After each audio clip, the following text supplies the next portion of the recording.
Salut tout le monde, c'est Seijoki, on se retrouve pour ce nouvel épisode de l'Anime List. Pour commencer, j'ai remarqué que mes vidéos sortaient moins vite que je regardais de manga, enfin d'anime pardon. Parce que là, ça fait je ne sais pas combien de semaines que je n'ai pas fait d'épisode, et en fin de compte, j'ai regardé plus de 25 animes entre temps, donc voilà, en fait, mon but est loin d'être atteint. De quoi commencer tout de suite. Numéro 71, Saikoko no Dragonar. Donc c'est un anime sorti en 2014, d'avril à juin. C'est un seinen du genre fantasy comédie amour et dragon, possédant 12 épisodes et un OAV. Donc personnellement, je l'ai vu et je vois pas vraiment où se trouve le seinen dans tout ça, mais bon, peut-être que c'est le scénario qui est trop cruel, je ne sais pas. Donc, c'est l'histoire qui se déroule dans une académie, dans l'académie Asarivan, Dragon Riding, qui est un lieu d'apprentissage pour les garçons et les filles qui ont passé un contrat avec des dragons afin de devenir des chevaliers. Et donc on suit l'histoire de Ash Blake, qui est un aspirant qui reçoit un dragon assez spécial, parce que ce dragon en fait possède l'apparence d'une jeune fille, et non pas d'un dragon conventionnel. Voilà. Donc personnellement, anime pas trop mal, j'ai pas trouvé ça exceptionnel du tout, c'était... Voilà, vite fait intéressant, voilà, c'est pas un anime pourri, voilà, il était plutôt sympa, voilà. On passe au suivant. Numéro 72, Sekai Hatsukoi. Donc, à un moment, j'ai cru que j'allais le jarter de ce classement, et en fin de compte, je l'ai gardé, parce que oui, je me rappelais plus si j'avais fait Junjo Romantica ou pas. Donc en tous les cas, c'est un anime qui est sorti en 2011 d'avril à juin, c'est un josei, donc josei c'est la version féminine de seinen, seinen c'est normalement un peu plus pour les garçons et josei c'est plus pour les femmes, voilà, arrivant à l'âge adulte et au-delà. Donc du genre yaoi, romance, comédie et mangaka. Donc il possède 2 saisons de 12 épisodes, 2 OAV et un film. Donc on suit l'histoire de Onodera Ritsu, qui est un auteur qui travaille en fait de la maison d'édition de son père, mais qui se fait légèrement insulter au bout d'un moment parce que beaucoup d'employés prétendent que c'est juste à cause de son père et de ses relations qu'il arrive à se faire un nom. Et donc, pour remédier à ça, il change de maison d'édition, mais se retrouve contre son gré dans la section des mangas shoujo, alors qu'il n'y porte pas vraiment d'intérêt. Voilà. Donc c'est un yaoi, donc évidemment pour ceux qui ne savent pas ce que c'est un yaoi, eh bah, faites attention à regarder sur Wikipédia, parce que bon, c'est quelque chose qui n'est pas au goût de tout le monde. Personnellement, cet anime, je l'ai tellement moins apprécié que Junjo Romantica, c'est pas possible, je sais pas pourquoi, mais celui-là est beaucoup moins bien que Junjo Romantica. Alors que voilà, celui-ci j'ai regardé que la première saison de Junjo Romantica, j'ai regardé les 2 premières alors qu'il y en a une 3ème qui est déjà sortie, mais il faudra que je regarde ça plus tard. Voilà, celui-ci j'ai beaucoup moins accroché. Voilà. Numéro 73, Shinmai Mahou no Testament. C'est un anime sorti en 2015 de janvier à décembre, du type shonen et qui est du genre romance, ecchi, fantasy, démon. Voilà, qui possède 12 épisodes et un OAV et une saison 2 avec 10 épisodes. Voilà. Donc, on parle en gros de Tojo Basara qui se retrouve à vivre avec 2 nouvelles belles-sœurs parce que son père s'est remarié. Malheureusement, c'est complètement un mensonge et ces 2 belles-sœurs sont en réalité des démons. Et après avoir écouté ce qu'elles ont à dire et pourquoi elles ont fait ça, et ben il prend leur parti et les aide parce qu'elles sont poursuivies. Donc personnellement, j'exècre cet anime, je le trouve immonde, je trouve que le scénario est plus plat que la surface d'une bassine. Donc voilà, je vais pas dire, mais voilà, si vous mettez une bassine de l'eau dans une bassine, et vous voyez que la surface elle est plutôt plate, et bah c'est encore plus plat que ça. Non, personnellement j'ai trouvé le scénario juste nul.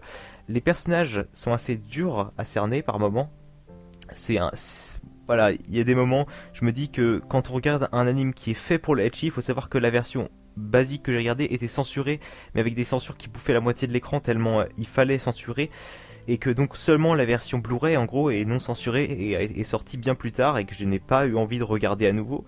Donc cet anime m'a complètement dégoûté.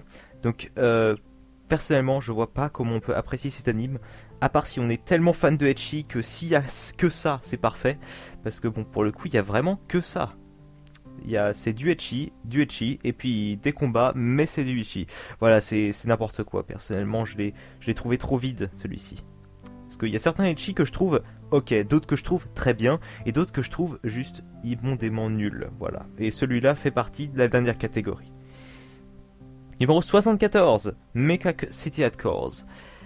Donc c'est un anime qui est issu du Kagero Project. Donc faut savoir que si vous cherchez autre chose que l'anime, vous allez tomber sur Kagero Project, qui est en fait issu qui sont à la base des musiques qui ont été retranscrites en light novel, il me semble. Et ensuite, voilà, le Mecha City Actors est un anime qui en découle. Donc c'est un anime qui est sorti en 2014, d'avril à juin. C'est un shonen du genre surnaturel, comédie, romance et pouvoir, possédant une saison de 12 épisodes. Donc, l'histoire se passe dans une ville où plusieurs jeunes obtiennent des pouvoirs étranges et dont les propriétés et leur provenance sont assez difficiles à cerner, et un groupe de jeunes recherche ces détendeurs qui sont pas très très nombreux. Donc je sais, le résumé que j'ai donné est extrêmement vague, simplement parce que cet anime est extrêmement difficile à cerner et à comprendre, et c'est un anime très spécial. Voilà. C'est un genre qui est, je pense, difficile à apprécier dans certains cas, mais je trouve que celui-là rend très très bien. Donc c'est un manga qui est très mystérieux, hein. Donc il est sûr que vous n'allez pas tout comprendre, et il y a certaines choses que vous ne comprendrez pas et qui vous sembleront illogiques, mais personnellement je trouve que le cheminement de l'histoire et les personnages ainsi que le petit côté mystérieux de leur pouvoir, personnellement je trouve que ça va très très bien ensemble, et c'est pour ça que voilà, j'ai vraiment apprécié Mecha City Actors, mais bon voilà, ça convient pas à tout le monde, hein, c'est clair. Numéro 75, Dakara Bokwa Ecchi Dekinai. Donc c'est un anime sorti en 2012, de juillet à septembre. C'est un shonen également, du genre action, comédie surnaturelle et ecchi, voilà, possédant 12 épisodes.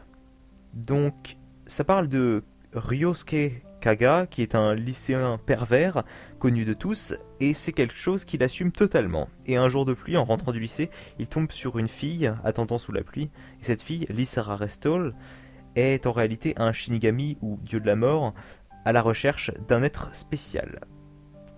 Et bah personnellement, cet anime est pas trop mal. Donc voilà, quand je parlais des ecchi tout à l'heure, il y a les ecchi qui sont immondément nuls, celui-là est pas si nul que ça. Ça va, il a encore de l'espoir, il est pas trop mal, mais voilà. Le problème c'est que il y a quelques facteurs qui font que cet anime est vraiment déchiqueté par certains effets. Donc il faut savoir que dans cet anime, à un certain moment, il y a une sorte d'écran vert. Enfin voilà, les bords de l'écran sont couverts par un dégradé vert immonde. Et en fait, le problème, c'est que ça gâche totalement l'image. Donc on voit rien du tout. C'est juste quelque chose qui gêne l'œil. Alors que je pense qu'ils voulaient en faire un effet magique. Voilà, c'est super, on est dans un autre monde. Oui mais non, ça marche pas. Au contraire, ça gâche l'image. Ça gâche même un peu les actions. C'est un peu dommage. Voilà. Enfin bref. Un ecchi qui est pas trop mal, mais bon, qui mérite pas forcément le détour. Du moins, en tout cas, qui vaut plus le détour que le numéro 73. Voilà. Bon, bah c'est tout pour cet épisode. Donc, nous sommes déjà à l'épisode 75, donc ça veut dire qu'on est déjà près, voilà, plus qu'à 25 animes de notre centaine. Mais bon, ça change pas qu'il va falloir encore un moment que ça sorte, parce que je remarque qu'au rythme où sortent les animistes, ça va prendre du temps. Enfin bref. Donc dans cet épisode, on n'a pas vraiment vu de manga exceptionnel, à part Mecha City Actors qui se démarque un peu. Mais bon, on verra au prochain épisode. Bon, et bien j'espère que cet épisode vous aura plu, donc j'espère vous retrouver très bientôt pour un autre épisode. Allez, salut, c'était Joki.